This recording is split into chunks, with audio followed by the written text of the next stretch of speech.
Alam mo, Rian, sabi dito sa Google, 1858 pa daw pala tinayo itong bahay na ba to. Naging Cafe Apolonio lang siya last year, 2015.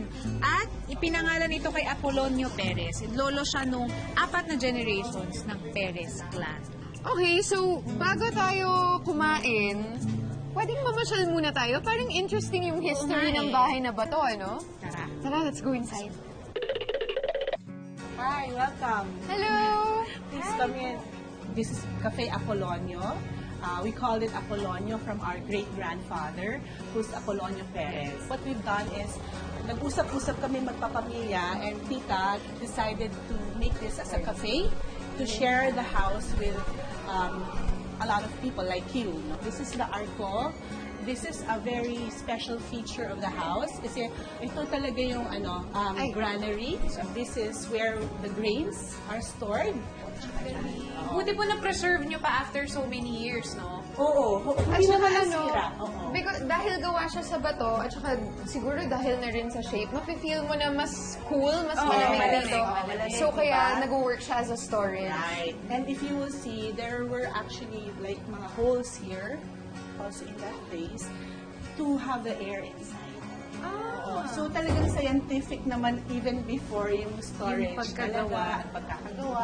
Tapos yung during the Japanese War, because they cannot show themselves, dito sila nag-hide. This is a nice little cafe area. Oo. Where did you get all of this? Is it crocheted? Yes. Tita Lina, the one who really manages and started this up, had this crocheted. Some of these are made by her herself. Yun, So yun. parang hobby niya Hobby to. niya talaga. He was our great-grandfather, Apolonio Perez, and then si Maxima Perez is our great-grandmother. Maxima. Tapos, this is our lolo, Daniel Perez. This is really original, 200-year-old. Even older than the house. Wow.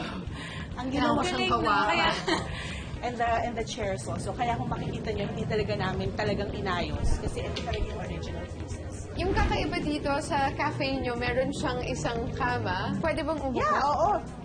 Please. I'd say. Oh, By experience, by I think experience. this is one of my lolos. Simpleng-simple siya. Pero kita mo, hanggang ngayon, matigas pa din talaga.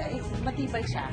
Maraming salamat po, Miss Eloy, for taking us around your You're very home. welcome. And of course, since your home is also a cafe, Yes. we're excited to eat the food. So, Yes! Okay, tara. Kain tayo. Kain na, Matuto kain muna tayo magluto.